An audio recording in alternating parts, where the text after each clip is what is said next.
Marcelin Nadeau.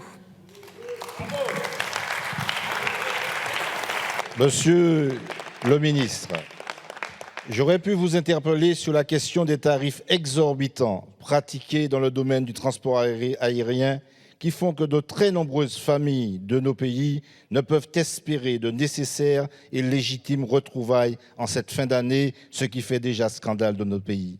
Vous interpellez sur l'évolution de la situation des sargasses, dont souffrent les populations de nos îles, et notamment sur la façade atlantique en Martinique, dans le nord comme dans le sud. Vous interpellez encore sur la cherté de la vie dans nos pays, ou sur la situation des enseignants néo-titulaires, toujours et jamais réglée. Mais pour l'heure, mon propos fera un focus sur la non-garantie du droit fondamental d'accès à l'eau dans nos territoires, contraire aux conventions internationales pourtant signées par la France. À ce propos, 3 questions se posent. La première est celle de la performance des réseaux. En effet, si le rendement des réseaux est de 80% en Hexagone, il est seulement de 53% dans les 10 Outre-mer. Et que dire d'une partie importante de la population qui n'a tout simplement pas accès à l'eau, comme en Guyane et à Mayotte? La seconde question est celle qui révèle de très fortes disparités quant au prix moyen du mètre cube d'eau. Ce prix en Martinique est le double de celui de la France hexagonale.